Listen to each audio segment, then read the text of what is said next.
Hello everyone and welcome aboard the Tuesday train.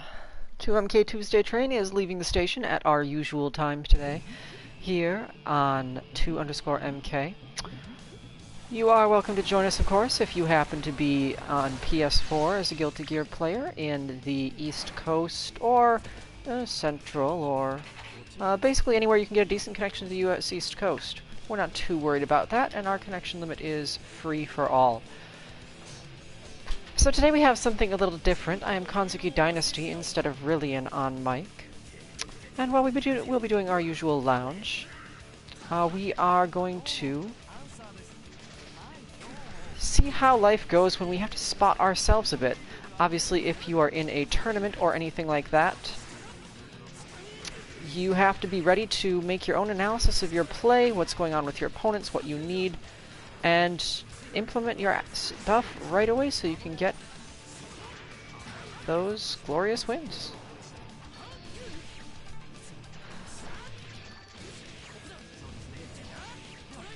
So without further ado, I'm going to put a little more of my focus into the match.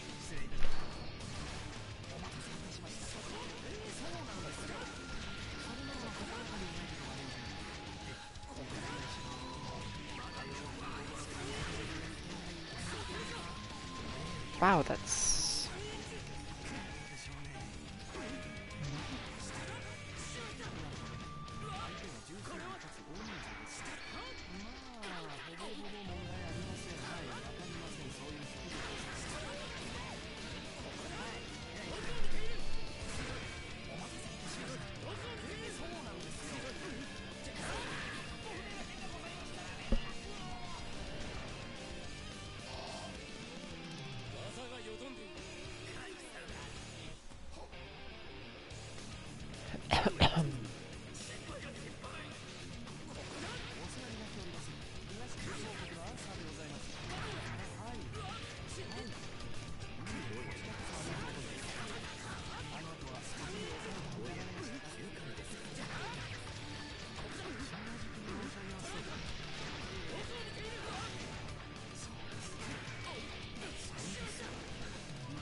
Alright then.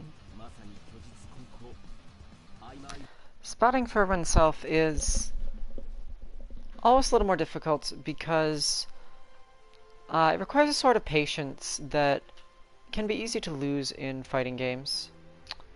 In the sense that you have to be aware of what's going wrong in the match, where your spacing might be off, how your opponent is managing to deal with you, or how you're failing to deal with your opponent, when you also have all this other stuff to think about in terms of your mental stack and basically readiness for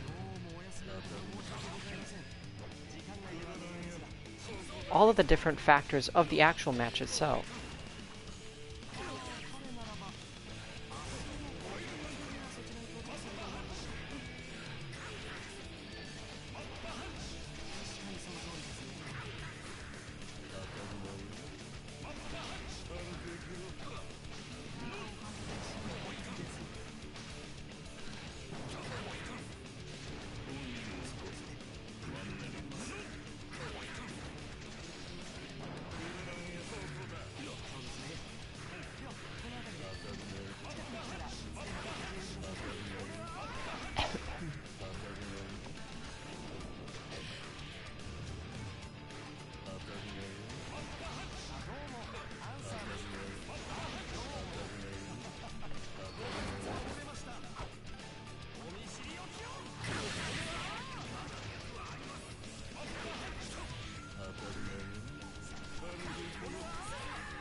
can also be very easy to remember certain portions of your match that aren't actually the relevant ones or the way you were losing. In that last match, I spent a lot of time after the, what do you call that critical danger time effect, trying to put out my CA, which obviously did not help. I probably should have just bursted him out on a more basic level.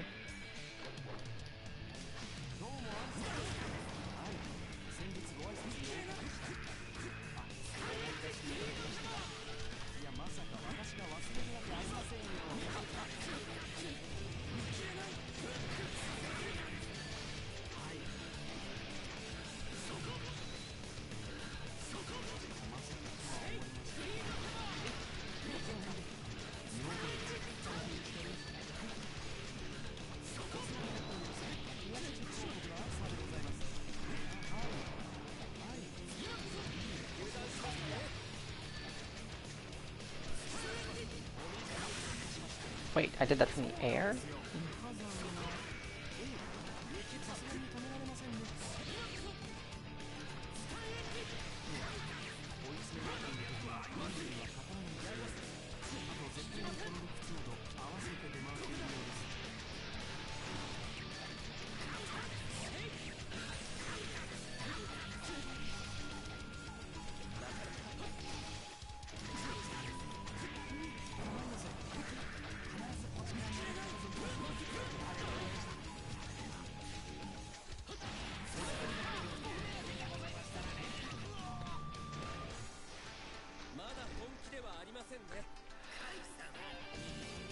In that particular case, I didn't guard my legs at the end, but overall it was more so, I think, that I had a little trouble with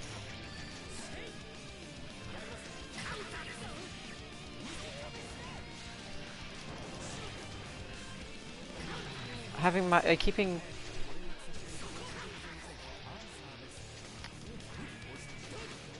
I know I was having trouble with his downward thunderbolt, but I don't necessarily know what is up with that as yet.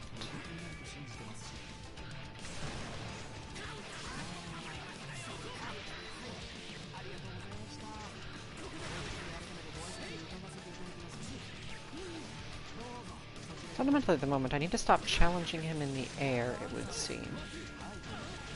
At least in the ways that I have been doing before.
This time around, I obviously did stop pressuring him quite as much in the air, trying to engage him there, in accordance with what I had noted in the previous match.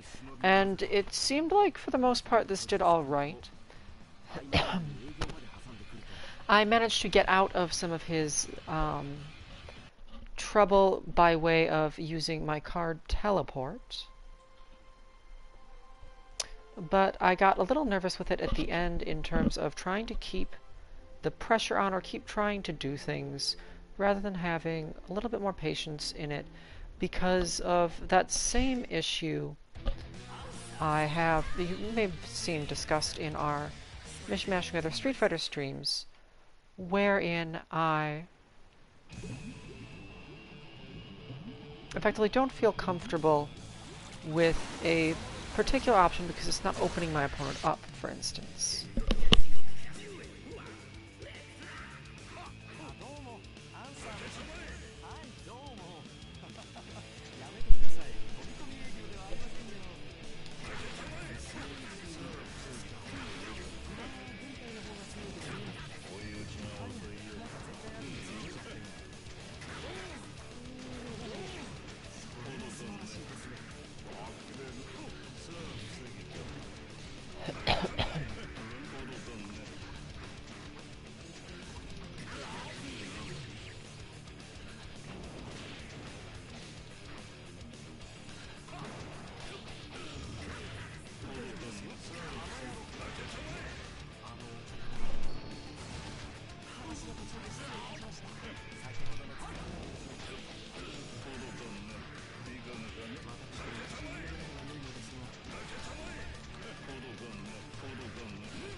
Well then.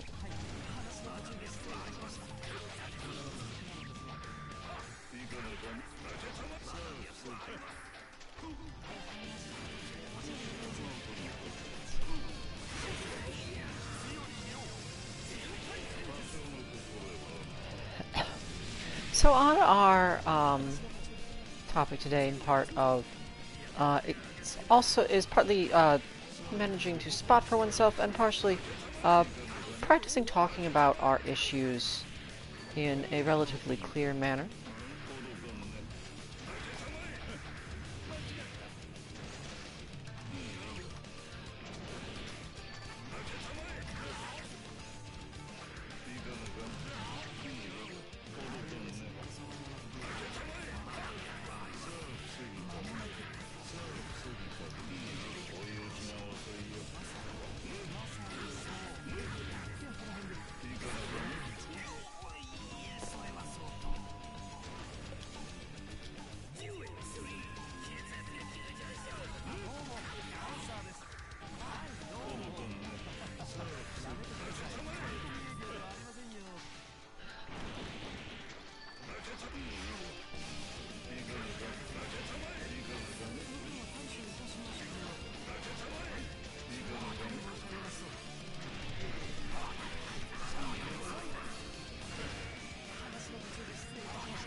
So I have the problem that you've seen a little bit, I was discussing before, where I have a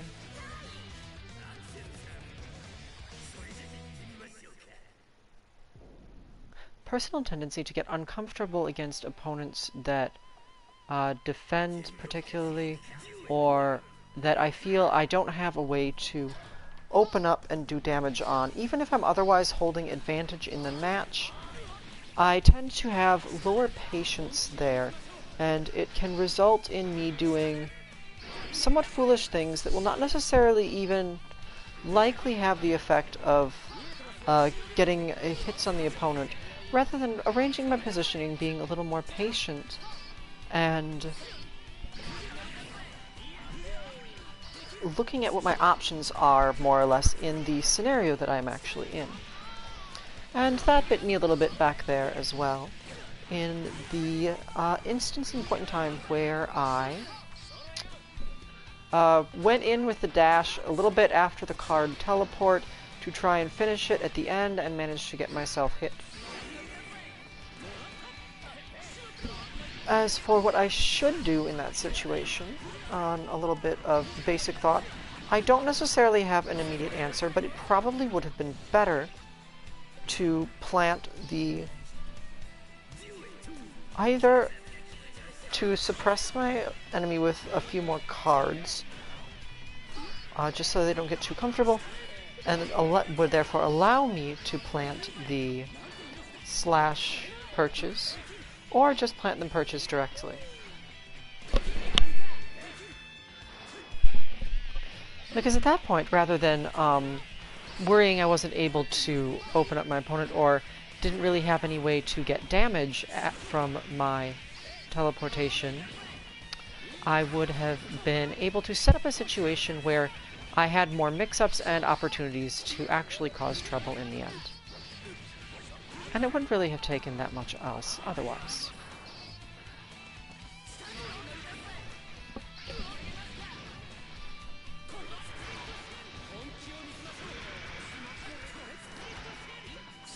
So that's something that I'm going to have to work on personally. And I'm going to have to get comfortable with, essentially, not necessarily being able to do damage at every given point in a match.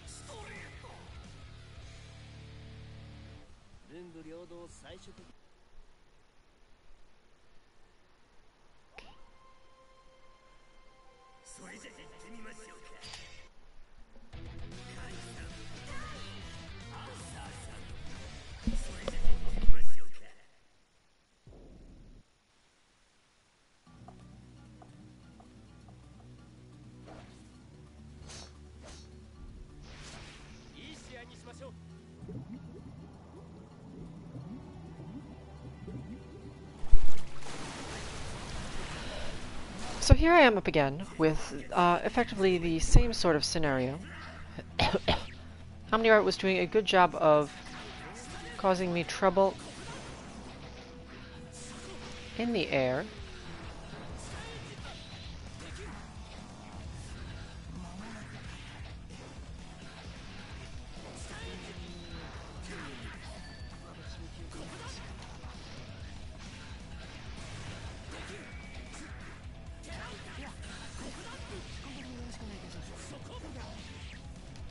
So I either need to use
I actually did not manage to keep an eye directly on the fundamental reasons that I was having trouble in that particular match, so I don't know what, if anything, to focus on in that regard.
One second left, huh?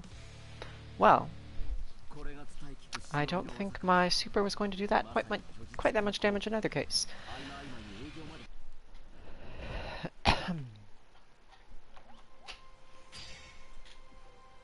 So let's see there. I felt like I had trouble getting myself into position on to use my perches effectively. Omni-Rabbit is used to what I do off of them as well. I'm not,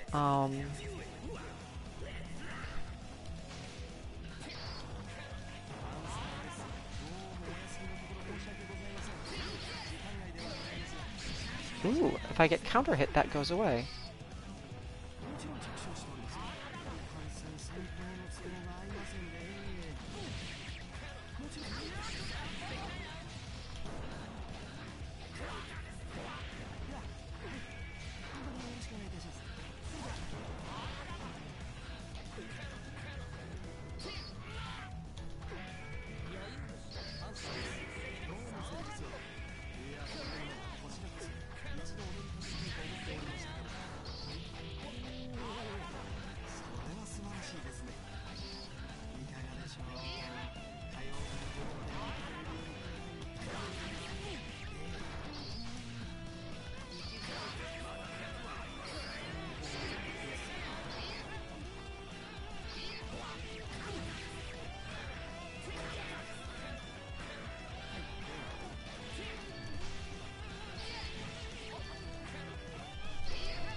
Alright then.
Okay then. That time my main problem was actually more so a lack of focus, I think, than a lack of, well, something else. In the sense that I let myself get distracted from, I didn't quite set up my, basically my lockdowns, my arrangement off of my low flags and the low jumping and such mix-ups that I had going on before, because I was trying a little too much to catch my balance, almost, in a way.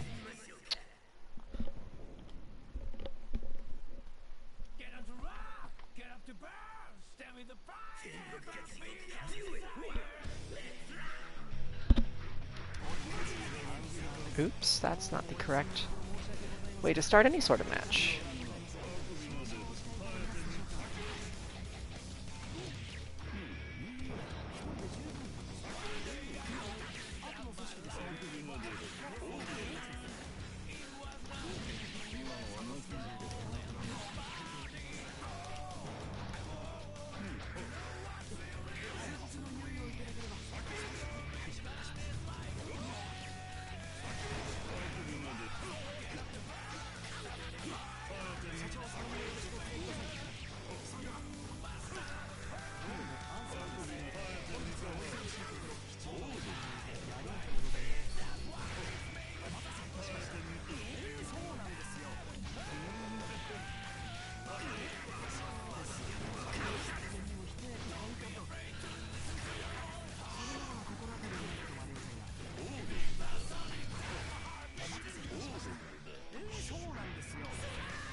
Good throw. Alright then. I noticed obviously that I'm recently relying on my super a little too much, which is something that I actually get in the habit of doing specifically when I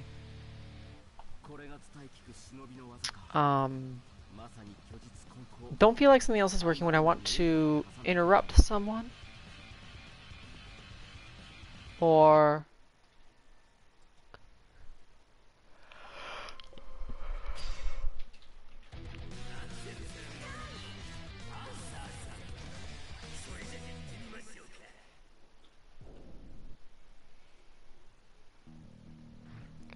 basically get frustrated with what my opponent is up to.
I did the same thing there, and I honestly lost about as much damage trying to put it out, rather than just blocking, as I did get back from it by landing it in the end.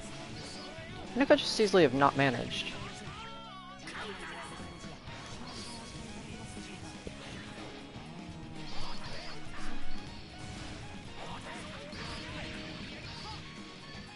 I'm still not sure what Danger Time does. It seems to increase my recoveries.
This is something that I can run into in other situations as well.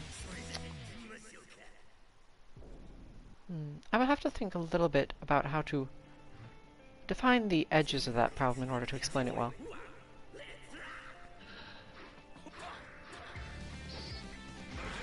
But it's simply related to the fact that I don't like to just block very much on wake-ups or such. I tend to be more so twitchy or interested in hurting the opponent with an invincible move or anything like that. And obviously this does not necessarily work out in games where I don't have such moves as strongly as perhaps Street Fighter's EX wake-ups. Of course, even there it can manage to not work very well.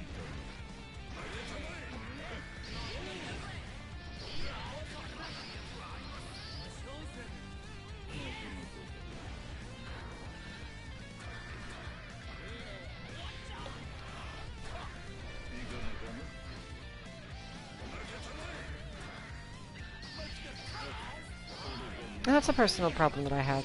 It's specifically that I try to poke my way out more or less, rather than being willing to stay under pressure longer in order to wait for my moment.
All right.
Well, that round I had a lot of trouble, specifically because I was not really properly aware of that particular aerial option that Slayer has, and I don't know yet how to counter it.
Alright then.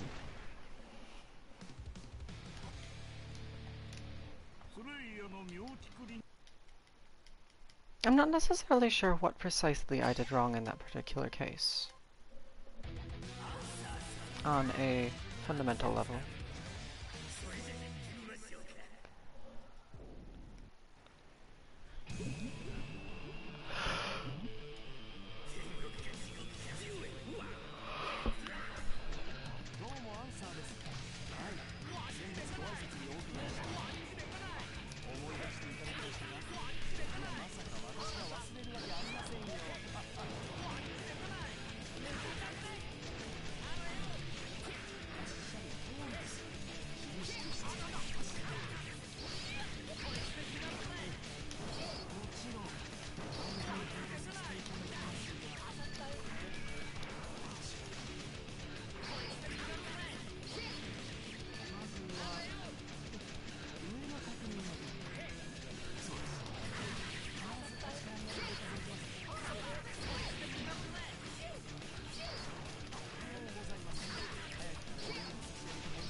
Dang.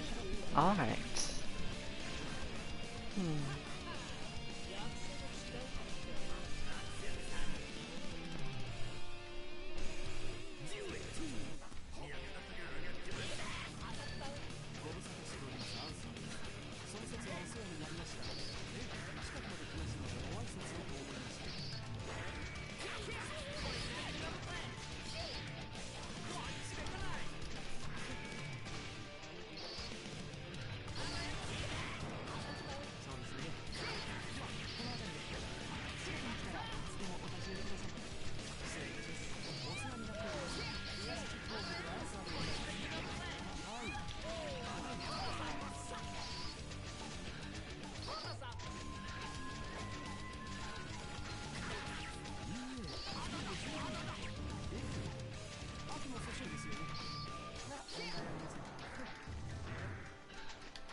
Wait.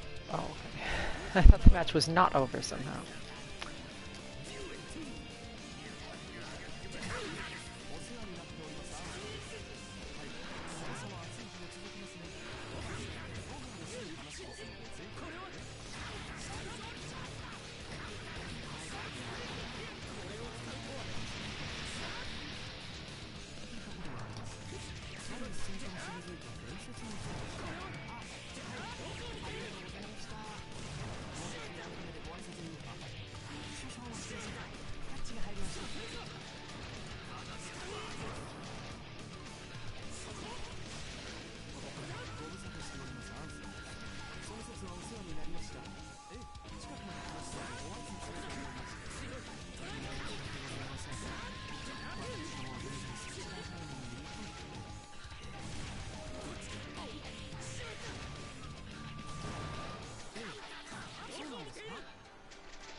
Alright, can't make him block the wrong way that way. There's one other point that I've noted in this last set, primarily in the first match, was that I have a particular problem where I always throw the next card after I activate one.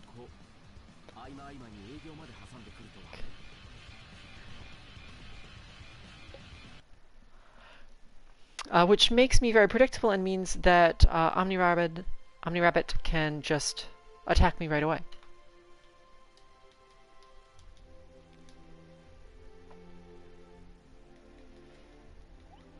Because the gap between activating it and being able to throw another that would hit and stop him is too long. And so something I need to fix for my autopilot is not throwing that extra card right away, which also means understanding the matter of whether not having the card down is good or bad for me, whether I can handle being in that state, or if I should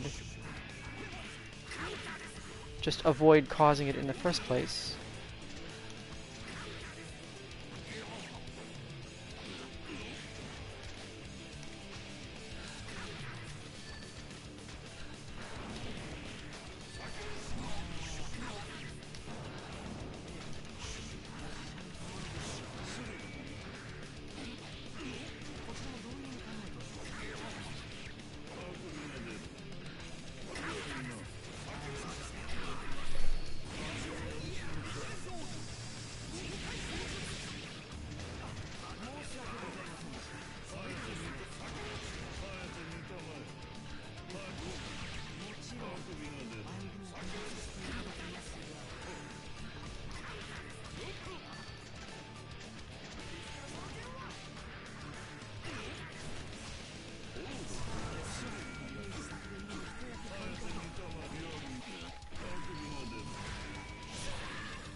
In any case, that's something I actually don't know the answer to yet in Omni Rabbit's case, so I'm going to have to consider that for my Kai matchup.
文武両道彩色権利何をやってますげってのは勝つ喜びより負ける楽観の方が大きそうだ。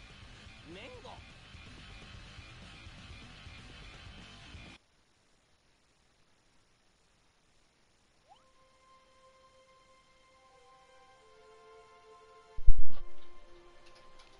Donuts?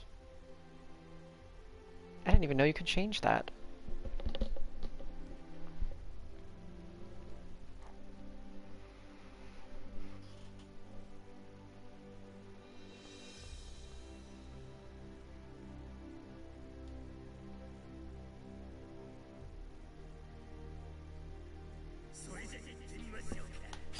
Alright then. Back to this matchup.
Now you have it, a little bit of patience makes all the difference. Oh, I can tell which of my cards is which, can I?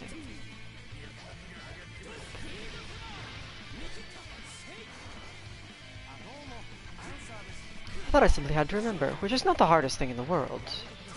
But noted that it's visible on the card.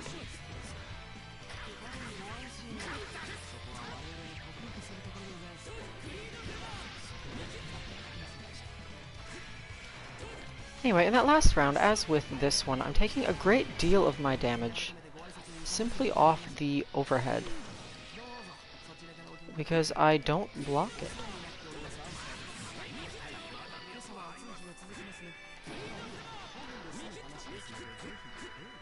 Of course, as soon as that goes out on the stream, what do we have but Omni Rabbit using the overhead, of course.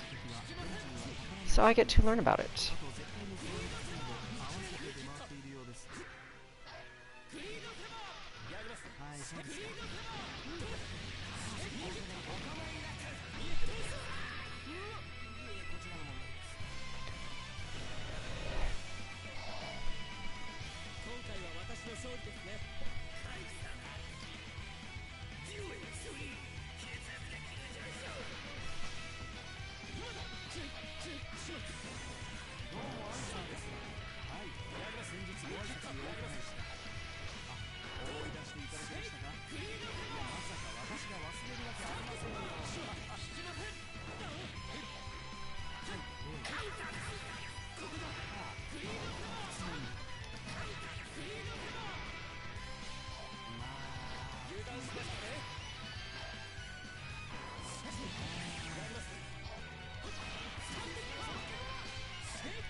Hmm.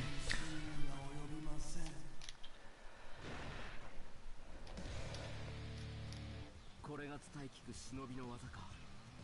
まさに虚実混交。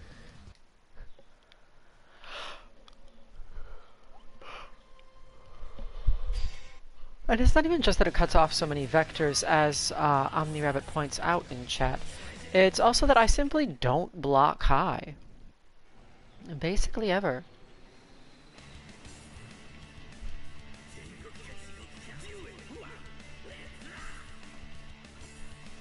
My spiral kick, would that be this overhead that I'm doing here?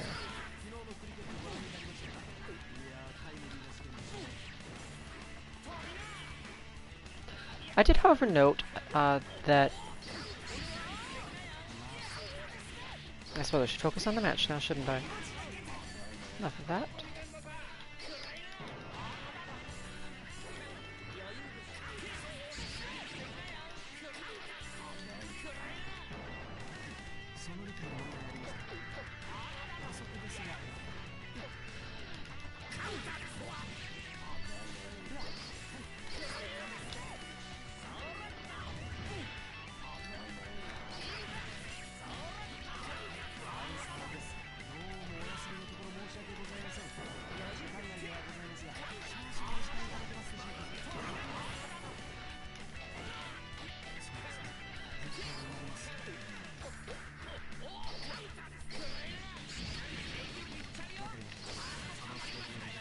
Ouch, this combo is going to be a lot. Oof, and that full screen. Alright then.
Netagon also taking a bit of advantage of my overhead defense.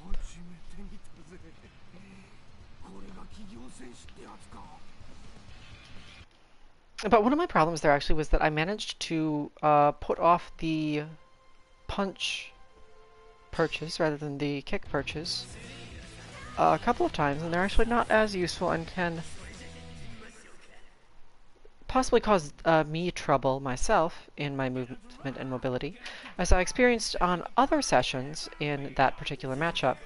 So I got a little self-conscious and over-focused as a result of that.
Alright then.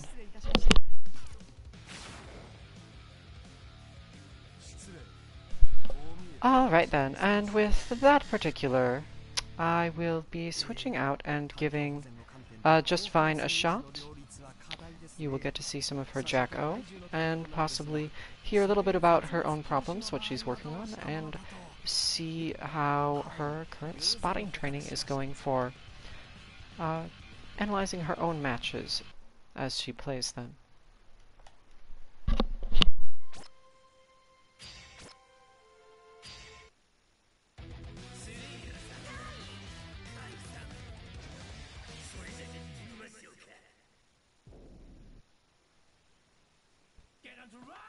Get up to burn! Stand with the fire!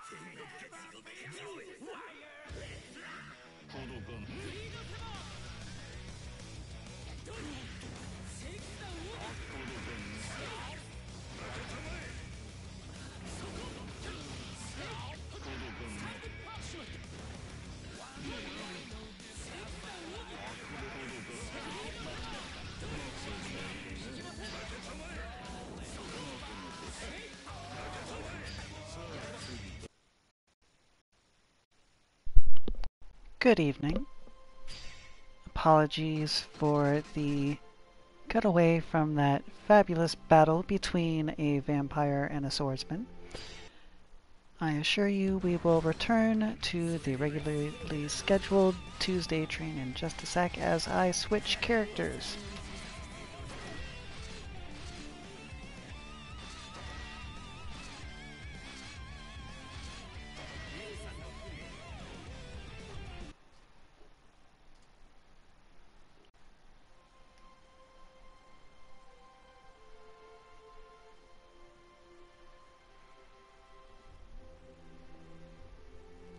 Anyway, as for myself, my main problems when I am self-spotting are that I tend to focus on minutia and mistakes rather than the larger picture.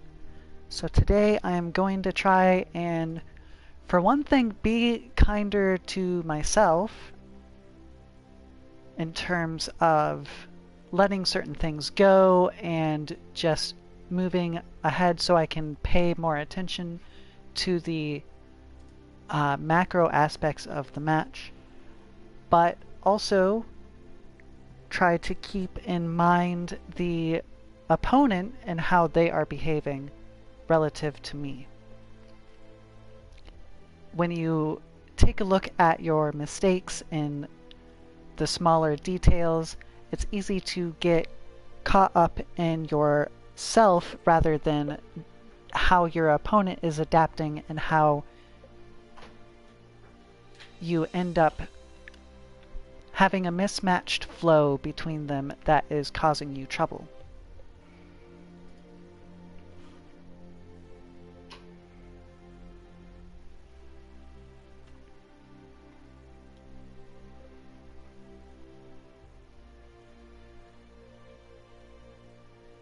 So it looks like we will be seeing some Slayer vs. Axel for a moment.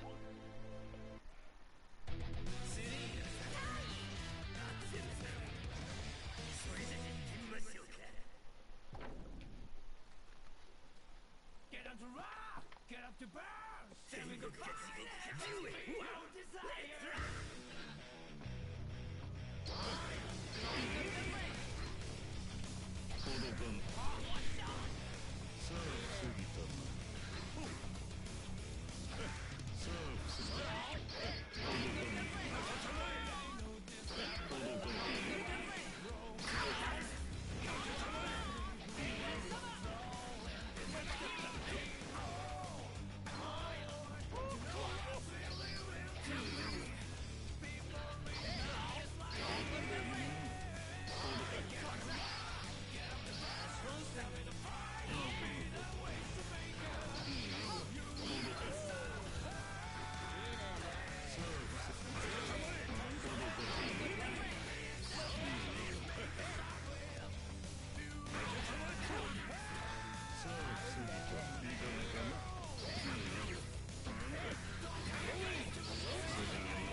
もイギリス人として紳士学は学んだけどさ、勝負まで。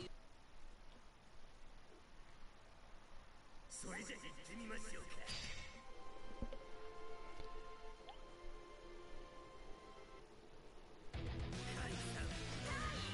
Looks like Tsunamida is turning in for the day and getting off the Tuesday train here. So back to the Jack O and Kai matchup.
The grand old timeout.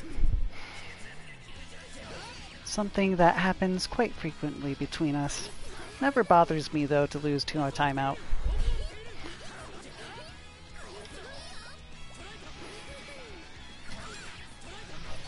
Ugh. Omni Rabbit has been really on point with his overhead today.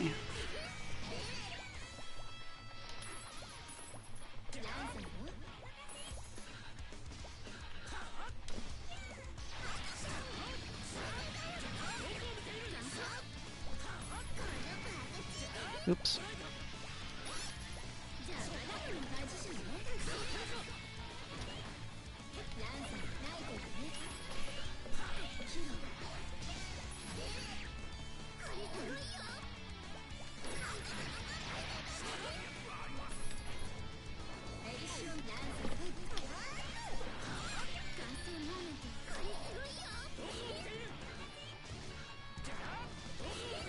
I'm trying too hard to get in and on him, which is my usual standard problem.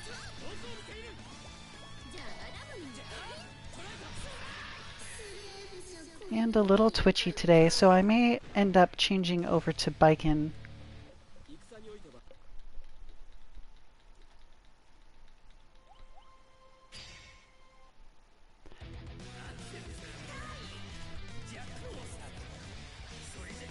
But yes, my main issues there, I believe, were mostly that I just was a little too impatient and neutral.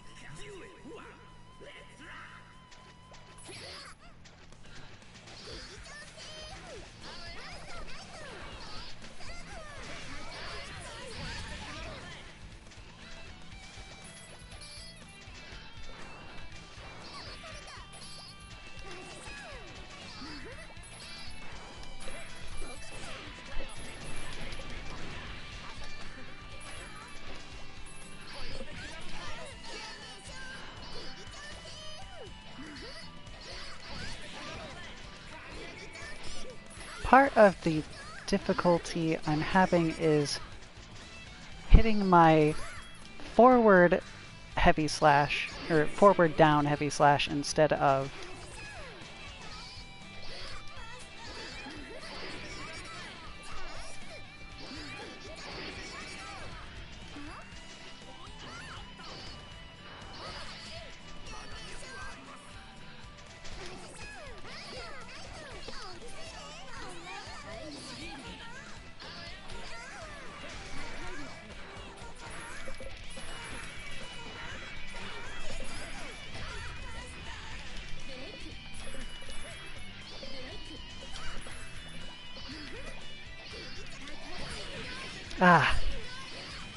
And I have a really bad habit against Axel in particular, where I try to close distance with her forward down heavy slash, when it would do me no good really, and in a lot of cases would just flat out miss.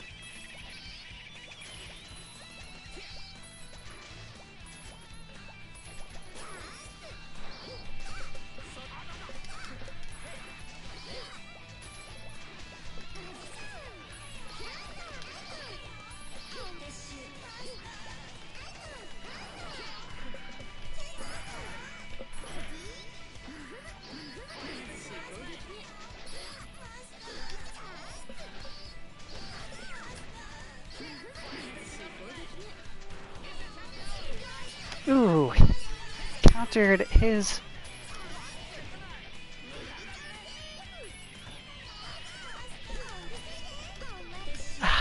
Damn.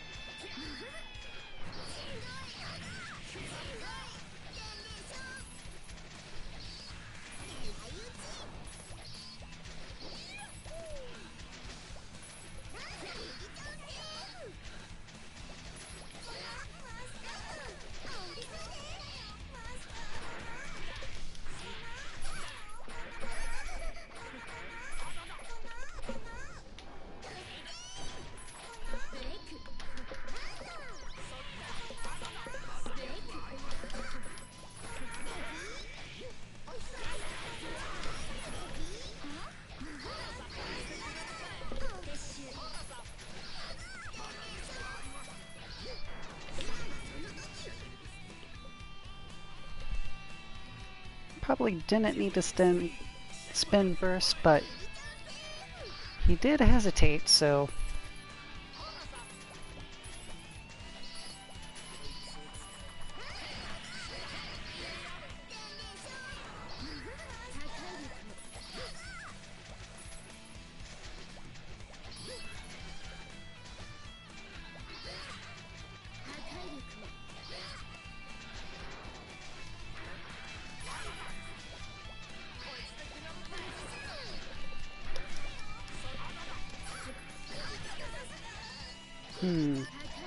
When he's defensive like that, I shouldn't be hitting the crouching light kick, I think.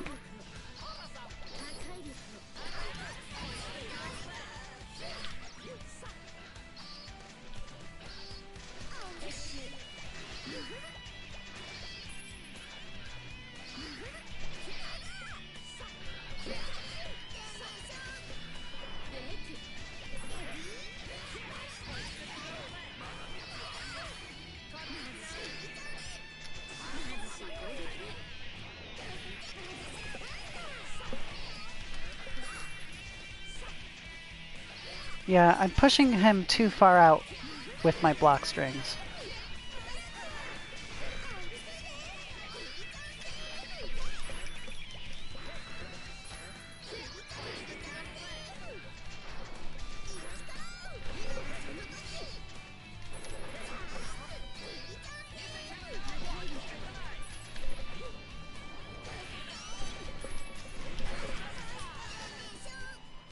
And a good use of his burst to prevent any sliver of a hope there.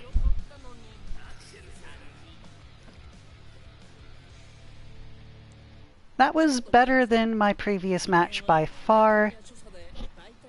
I kept up my footsie game, which honestly with Axel is fairly important. It's at super long range, so I mean, it's a non-standard type of footsies, but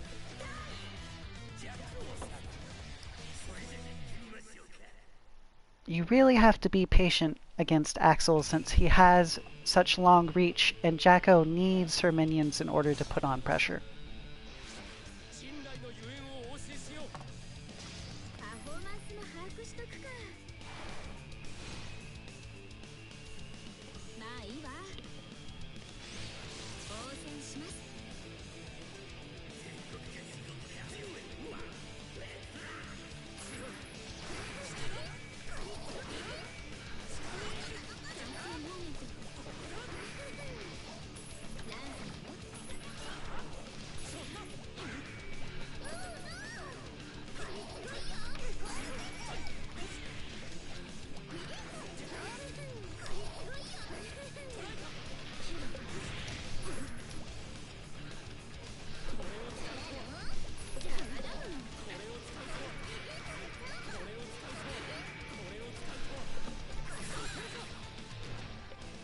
He was baiting that.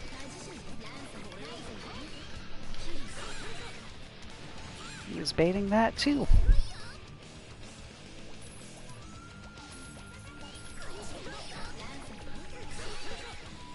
And he's probably going to keep doing that if I try to pressure on Wake Up. I don't know why Kai makes me so twitchy, but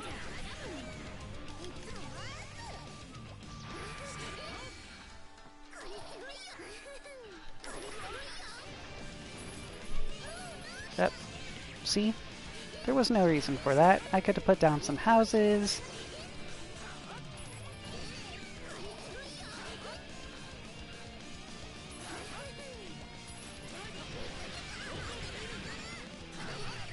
And in the long run, it might have cost me that house.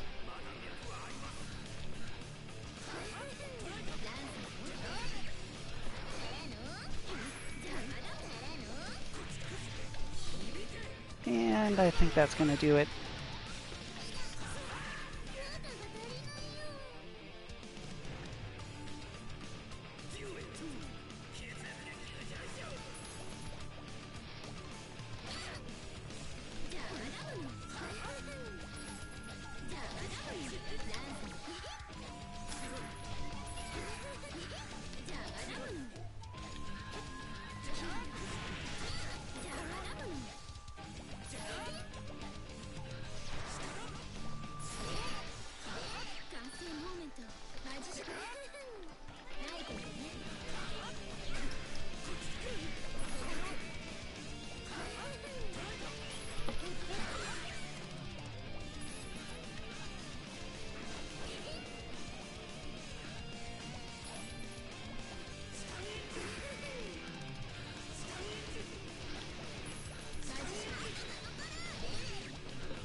I think part of what causes me to be so twitchy against Kai is I know that a big factor in my matches between him is time.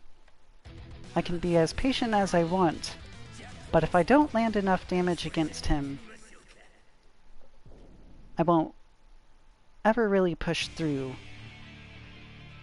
That being said, I rob myself out of advantage in life resources, etc. Why am I so close to Axel?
That was mostly a bad allocation of resources, I think.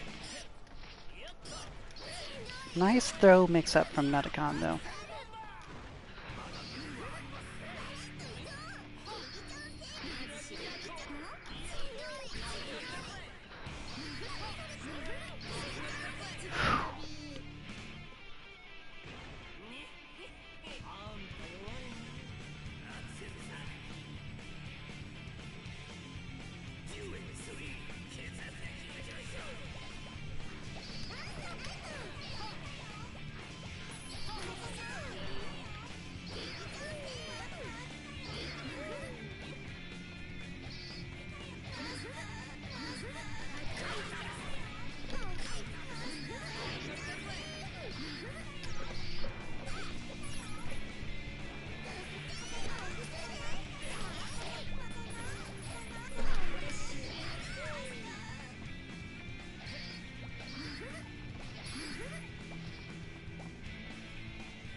But that save a couple mistakes is definitely how Jack O is supposed to play that. That is why I say patience is basically a requirement for playing this character. She's very powerful when she just doesn't care about the enemy's own assault. Which is partially why I have so much trouble with Kai, in that I care a little too much about what he's able to do. His ability to wreck my houses definitely causes me an emotional frustration that gets in the way of me playing the game properly.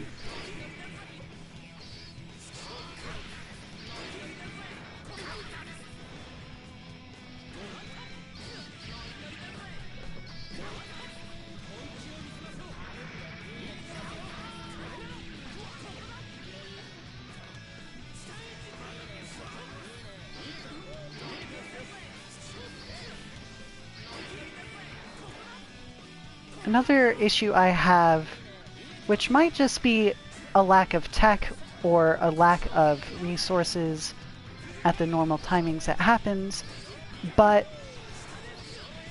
I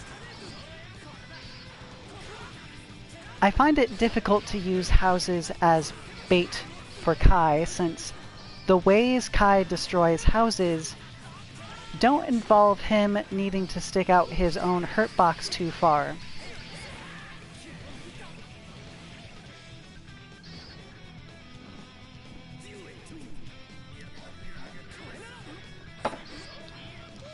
And given the way Jack-O's attacks work, it's very difficult for her to punish him for doing that to build meter, and while she could build more houses,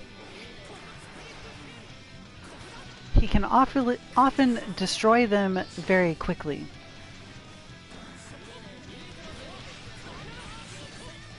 So I can put up a house, have him destroy it while I put up the new one, but him close in, which puts me in a difficult position. There is probably a way to use that to my advantage, however, if I allow myself to be calm enough and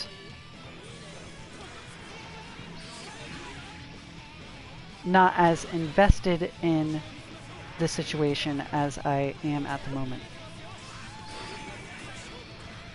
That's primarily why I am not changing to Baiken right now, because this is a particular bad habit I have a feeling I will not really get over unless I allow myself to analyze my own reactions as part of a training.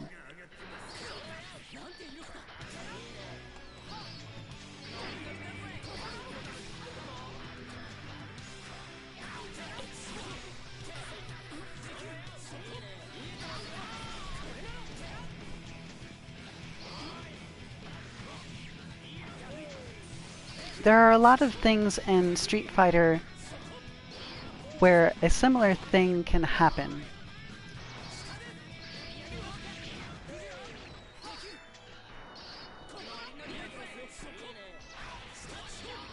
In Street Fighter, it usually turns up as me doing odd jump-ins that are easily anti-airable because I am just uncomfortable standing in neutral against the opponent. I have gotten a little better about this as I train more in terms of mindfulness and planning around my opponent. How did he get his hair so long?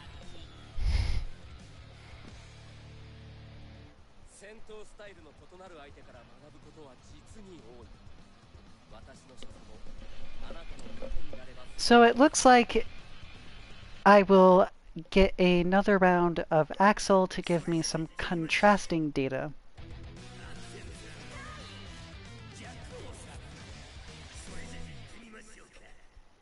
since for whatever reason today, whatever applies to the twitchiness with Kai is not applying to Axel, whether it's in Nuttacon's own behavior or what.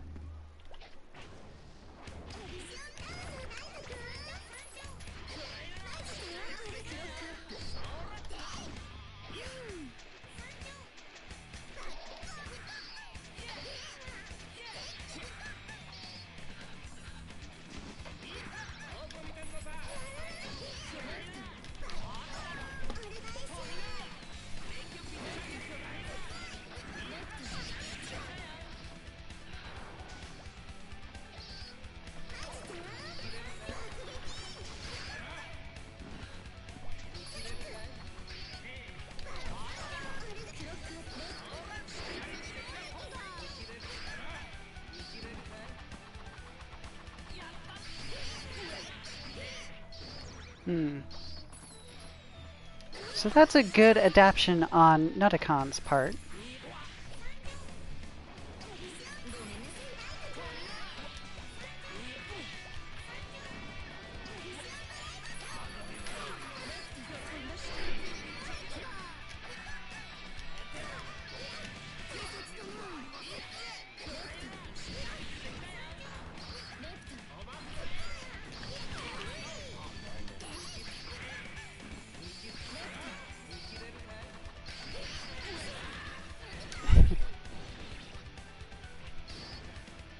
Ah, my S house was out. Gotta pay attention to your housing market.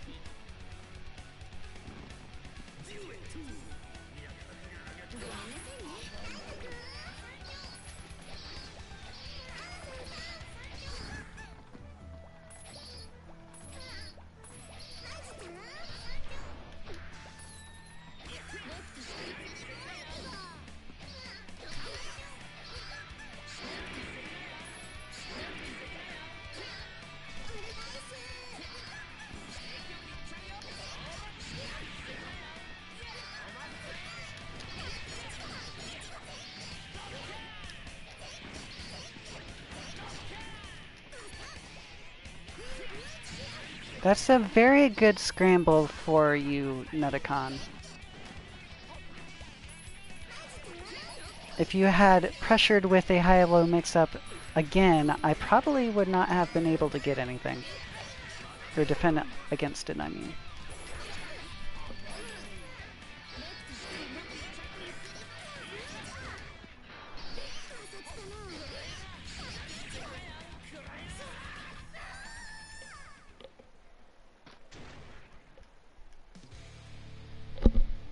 There were a few more scramble situations there, however, that was mostly as a result of my own spacing, I think.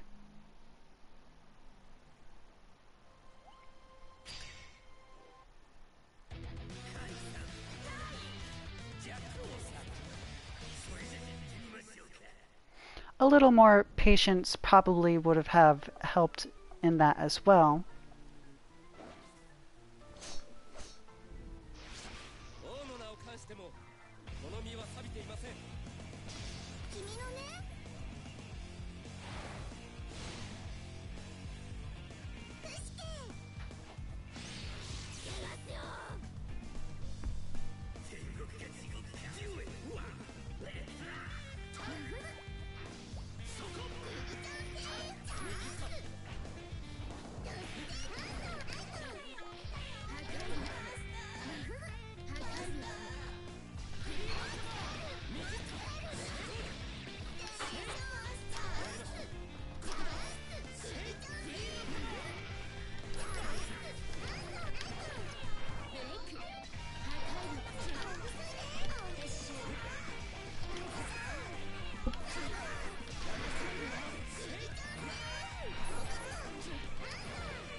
Ah, darn, mistimed that.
So that went better.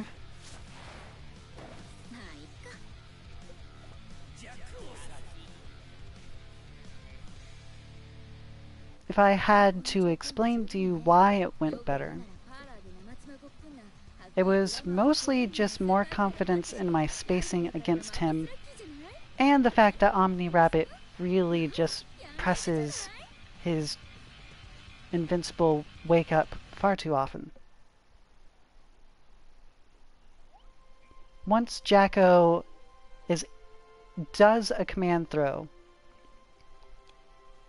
it makes it very good for her because the spacing on knockdown allows you to both put up a house and maintain a decent amount of pressure in terms of your own buttons, and stays out of most of Kai's own buttons.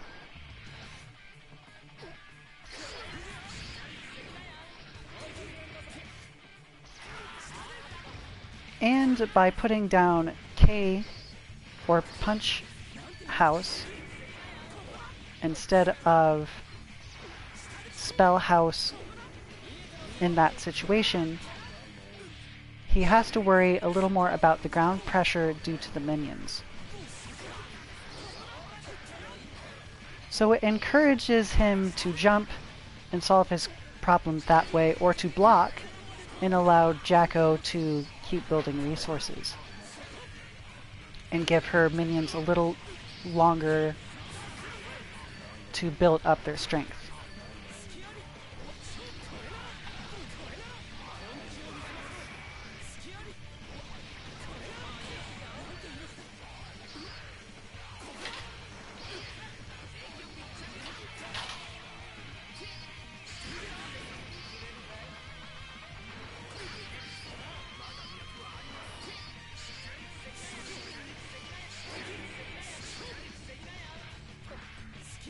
If I get less opportunities to put up the command throw, it probably means he is pressuring harder, or he is trying to do the fireball game.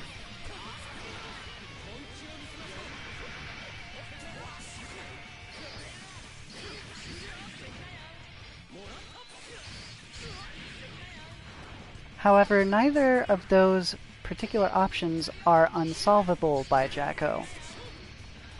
As long as she has her projectile shield, she can fix any fireball zoning and put Kai in a position where he will want to pressure her in order to get to her houses. Which puts him back in the situation where he can be punished with her command grab. If she's patient about it.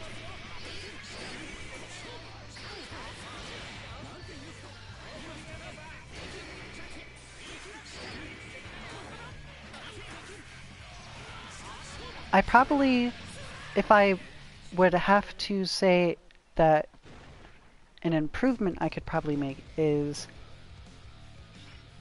jumping back out of his pressure a little more to tempt him to use certain other buttons.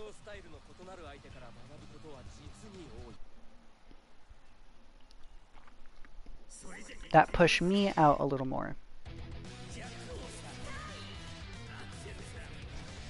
And allow me to be in a better neutral spacing, essentially.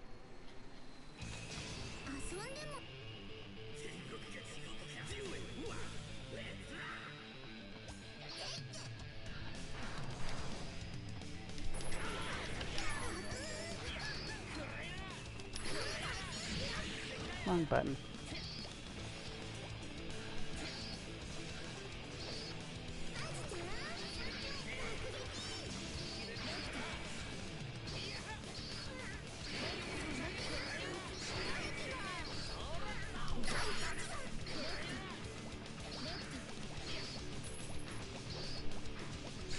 Backdash is another tool that I can do for similar results in the situation I was describing before.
I guess I'm not...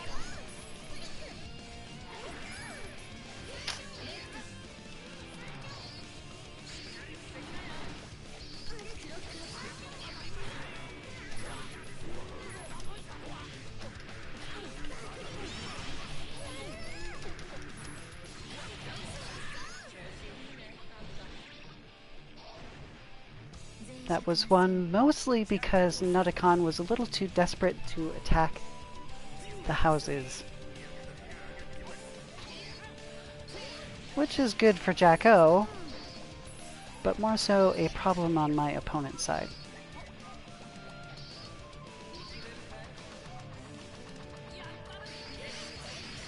Is that on... Do you need to standing block that? That's annoying.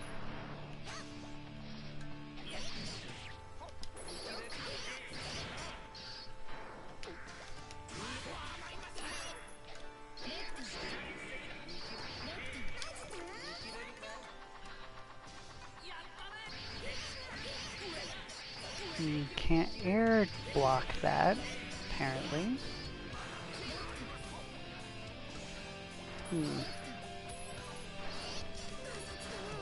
Or is it just flatly... No, it can't be unblockable. I've blocked it before.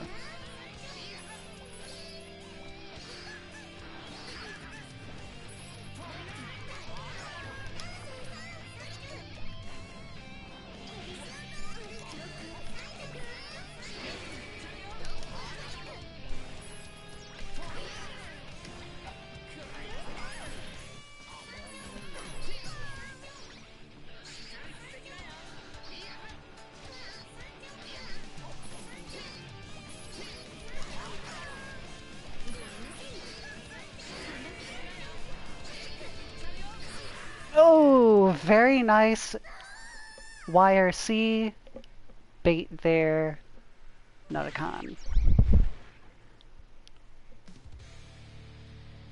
I almost managed to make that comeback, actually.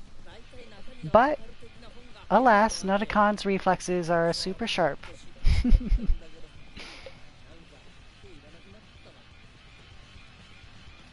I see. So it is unblockable.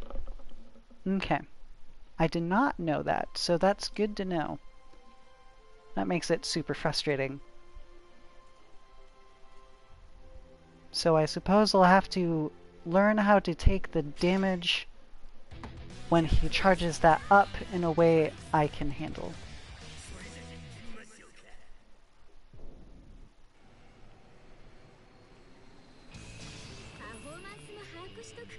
Right, but he can release it at any time.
Shouldn't have touched buttons. Panicked a little bit.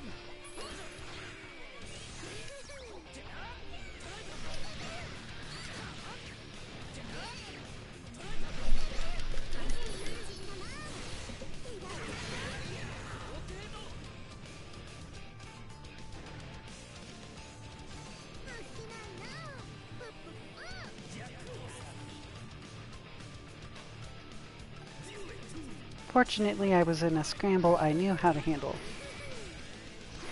And I had built up just enough meter at that last moment.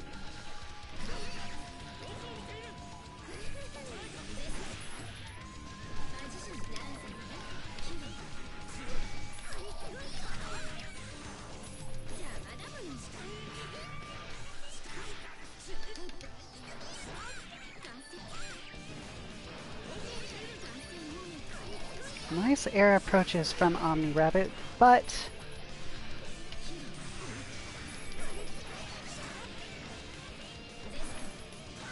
ooh, nice.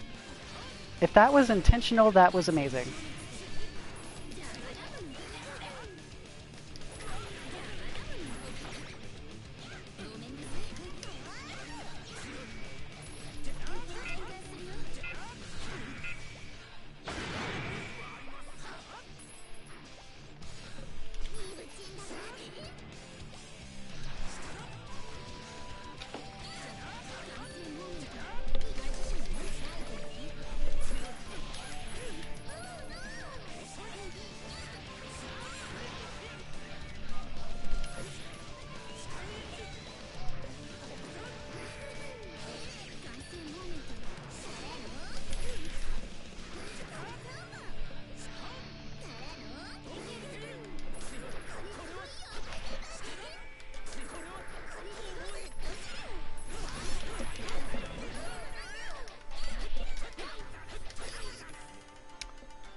Not quite clean enough combos in order to make that turnaround, but that was still a good adjustment on my part mid-match.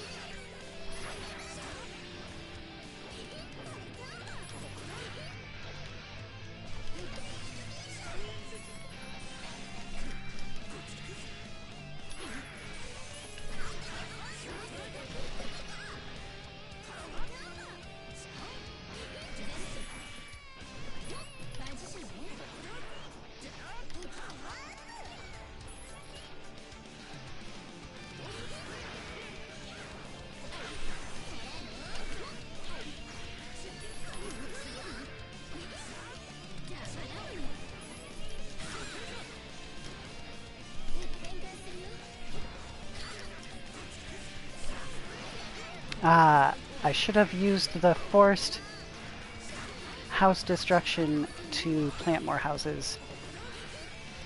Again, my main mistake here, but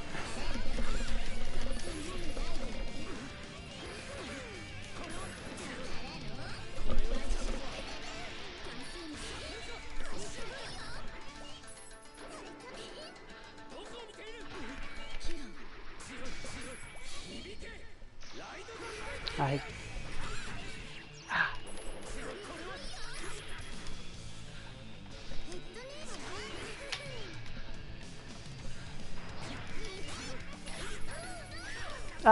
and the hit stun off my minions made me miss the throw.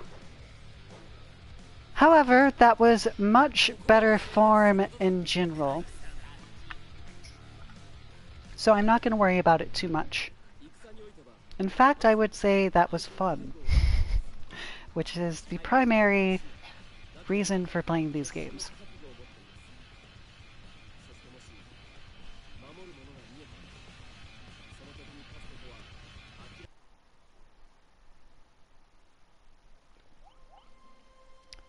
Omni Rabbit, the reason I did the self-destruct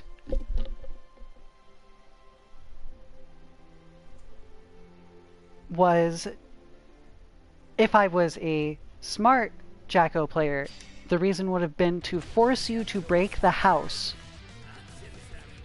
so I could plant more houses. However, I did it because I was hoping you would block enough such that I could get in and pressure you more to get a better knockdown. However, I had the situation I wanted already, I just didn't realize it.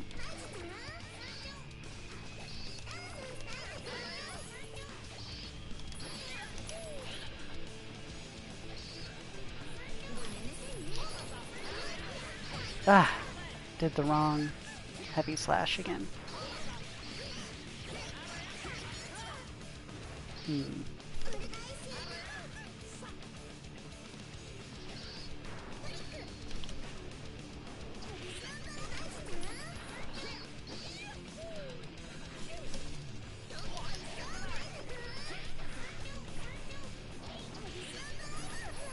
Oops.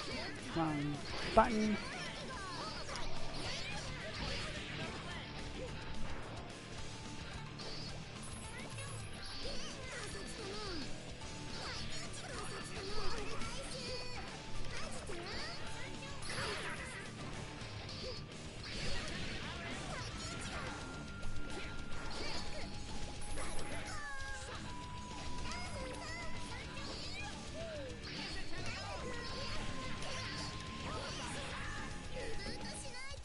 Good bait on Nutacon's part, and I'm a little unfocused at the moment.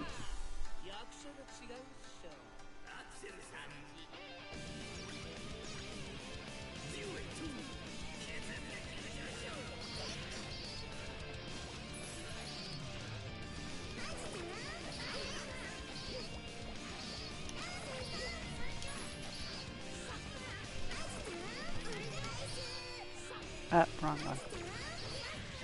Which messed with my rhythm entirely.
Nope.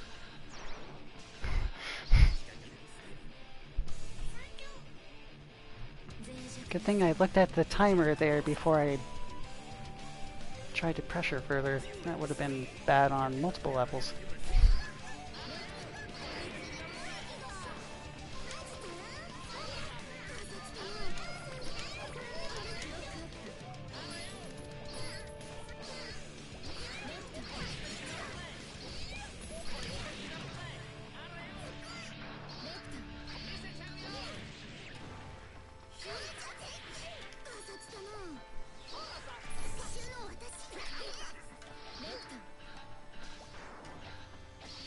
I don't neutral jump enough against Nutacon here.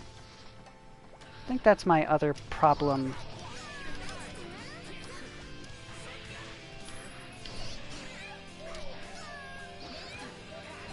And I press a little too hard on my pressure, and I really don't need to.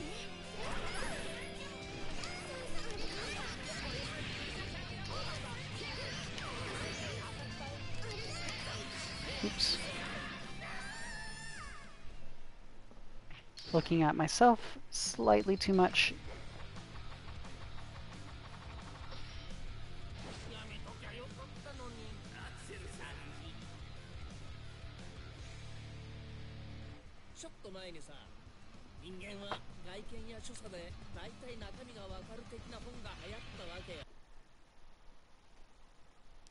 We will be winding down here in a little bit.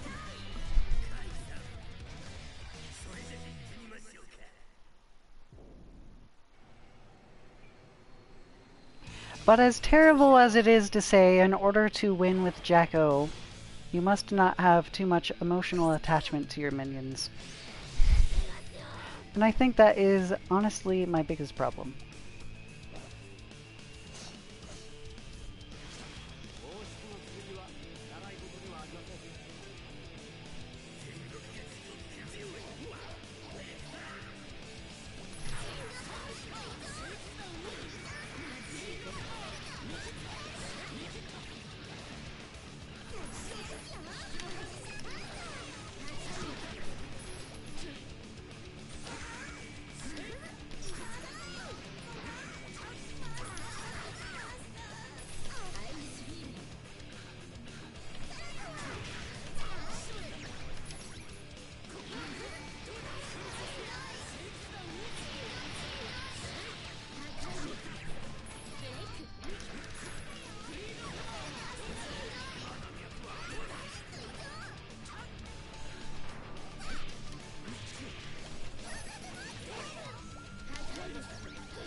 I definitely feel like I'm lacking in resources against Kai, which probably means I'm misusing them or need to improve the way I move around better.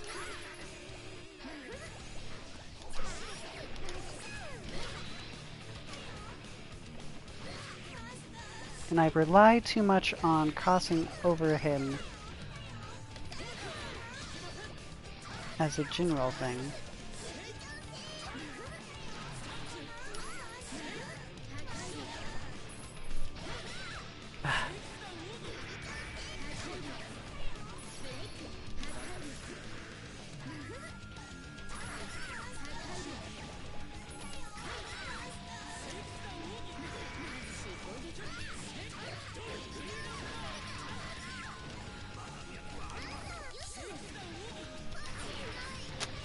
Accidentally grabbed a house. However, I think I have lost this match.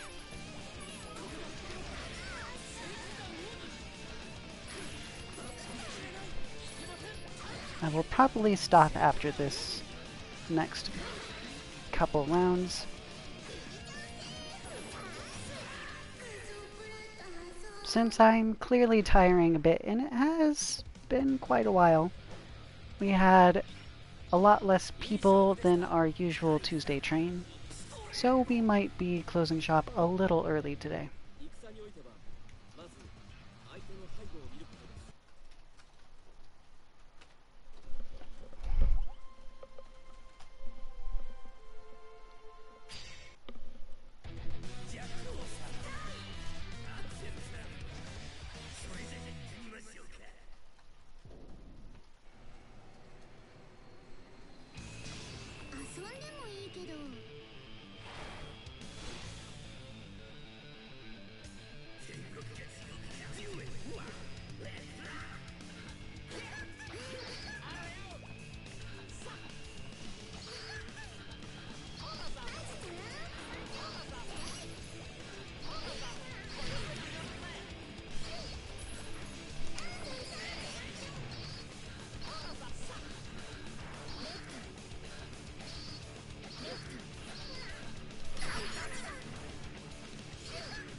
Ah, I see.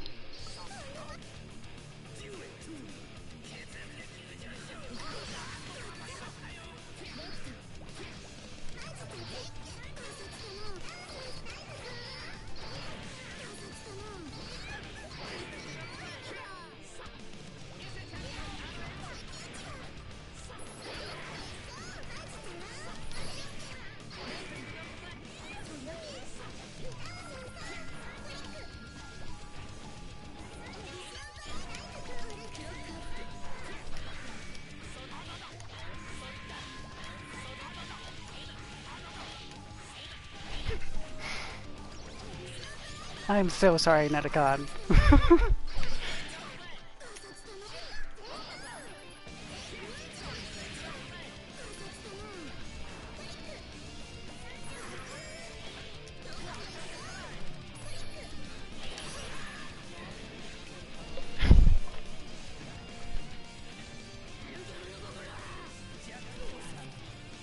so sorry about that, like, 5 overheads I think you ate. No sarcasm, seriously, that was a horrible feeling situation.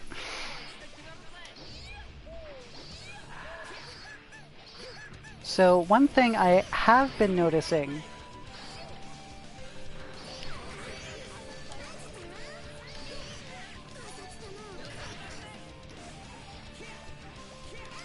is one, I probably need to put my S house out second, because it's the one I care about more in this matchup. The other thing I realized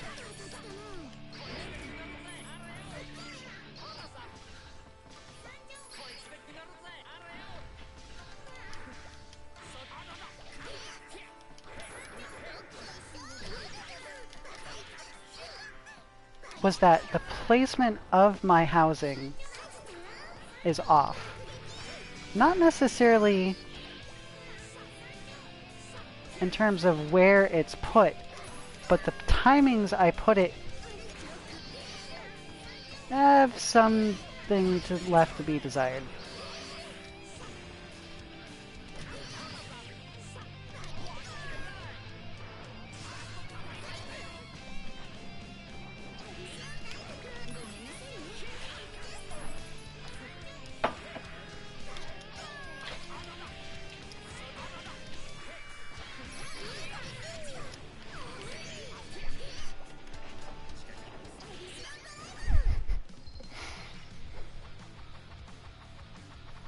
Nutacon is very vulnerable to the overhead when I have minions nearby.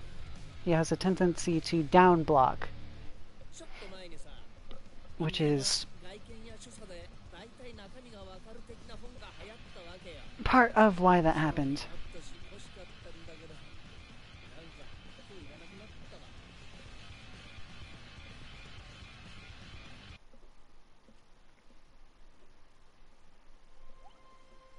Anyway, that is it for me at the moment.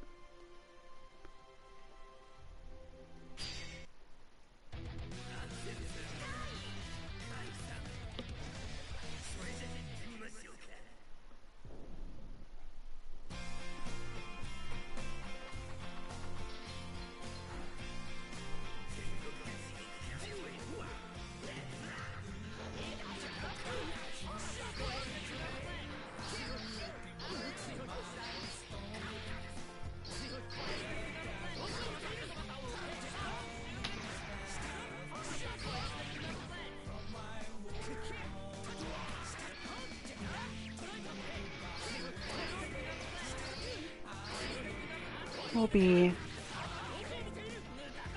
switching over to Omni Rabbit on Mike.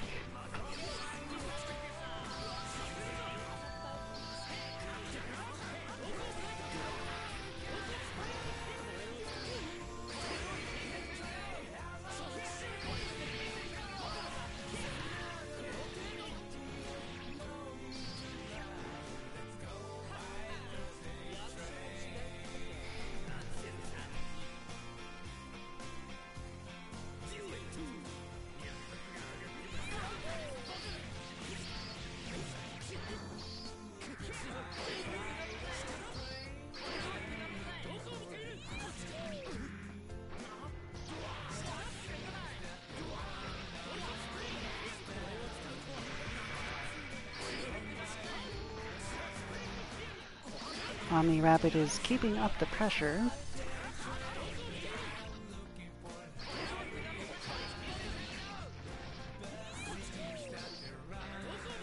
And Nutacon is slowly chipping away at Omni Rabbit, and that should be enough to secure his advantage. Now Kai is stuck with the job of getting in on Axel. And it seems it was effective. So, I'm going to give the mic over to Omni Rabbit here.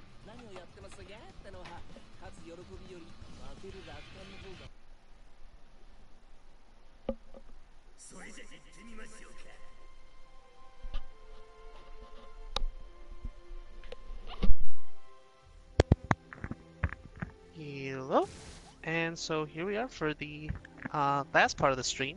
Not that many more matches left before the oh, is this loading? There we go. Not many more matches left before we're done for the night. I think I only get, 3 or 4 more myself. So let's see, try to do some self-spotting here.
So far I haven't fallen for any Shosen, but I seem to be quite afraid of his uppercuts, and probably if I'm going to be able to do something, right, I need to be able to get over that and actually start blocking or intercepting the overhead slash, because that's what's been getting me this entire time, that 6H.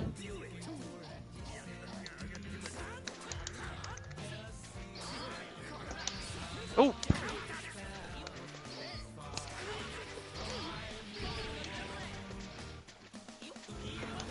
Ooh, okay. Smart.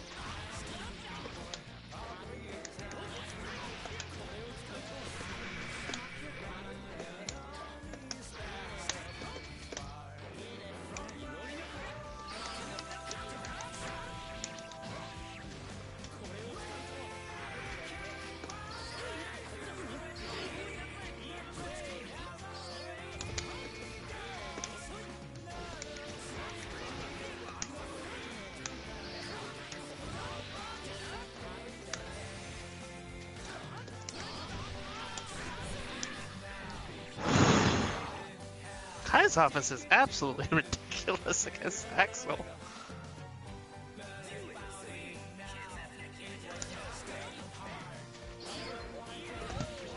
Yeah, I had the read there, but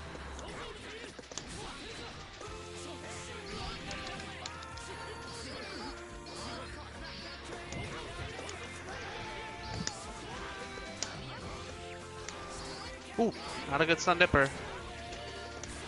Ooh, that's gonna get punished. But most importantly, I've lost the space, so that was not really, that was a bit too risky.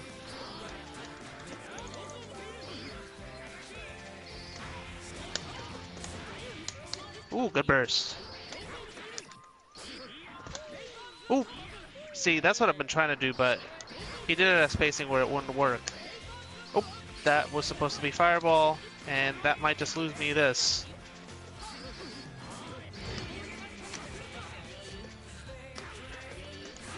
No, that was not a good idea.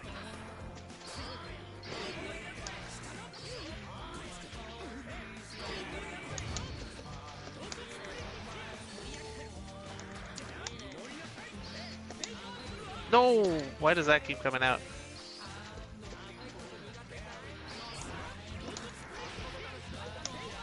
No.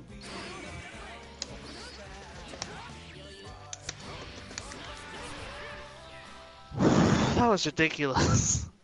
But yeah, my main problem there is that I'm trying to do air fireball in the corner, and that's doing at good spaces, but, if I keep messing it up like that, then I'm just going to continually lose the... Oh, you had burst. Damn. Yeah, you could have won that out of there. But yeah, the main thing that's catching me is the 6H, and that's more so that after you block the... after you block the 2H, he doesn't really have anything that can hit you low again. I mean, you can do the 2H again, I think. But that's one thing, is that I'm not blocking high in spaces where I probably could.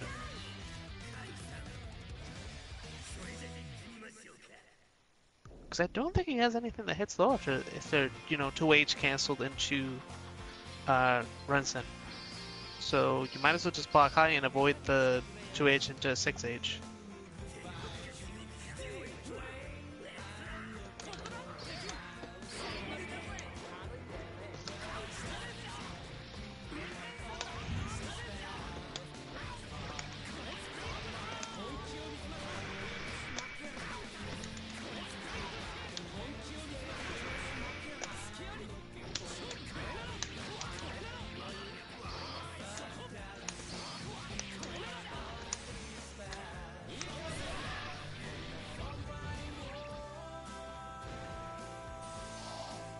That was kind of ridiculous. I don't think I've ever had pressure like that. Oh lord. But the thing is, one thing that I've been learning about pressure is that specifically it's about knowing where your block string ends up. And that's something I've been working on for quite a while, but that I haven't been able to exercise up until now. Like if I'm here, if I end up staying there and keep deploying the grinders, then I'm still at a threat for him. Ooh.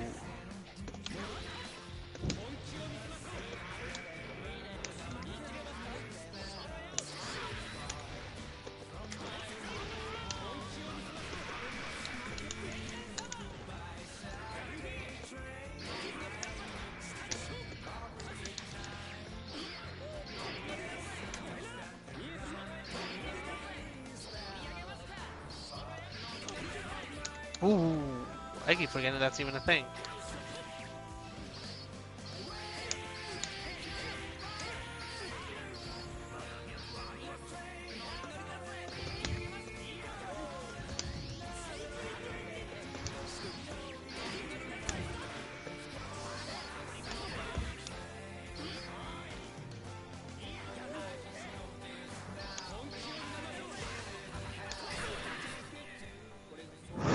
Did that trade? That traded.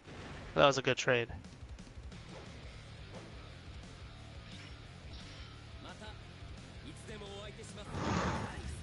Alright, I think that went a lot better because I kept blocking that and because I was able to apply much more pressure than the previous game because I was able to just stay focused on that pressure string and then just, oh, back off, try to get neutral. And honestly, I probably shouldn't have gone so far back because it was really hard from there. So let's try one more match. That'll be our last one for the night.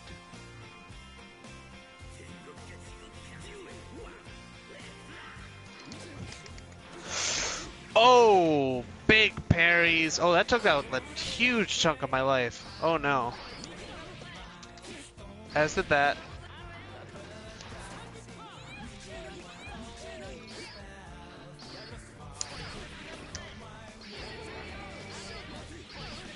Yeah, that's the main low threat is more 2H.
Keep missing the dash there. That, if anything, is my biggest weakness, is that my dash up after that 236H is just so bad and inconsistent.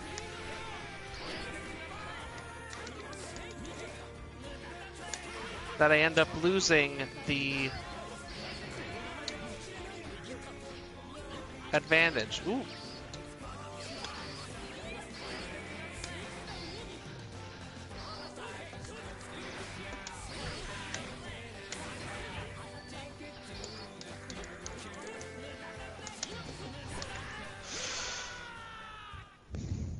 You gotta respect the double DP. DP into DP is a perfectly legitimate tactic.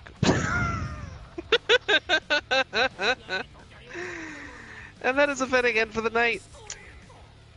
So, for the rest of the week, on Thursday, see us again for Kame House. On Friday, indeterminate, but probably bot type or bot style content. On Monday, Mishmashing Lounge. And on Tuesday, once again, the Tuesday train. So, this has been Omni Rabbit along with Just Vine and Runesarn signing off for 2MK. Good night, everyone.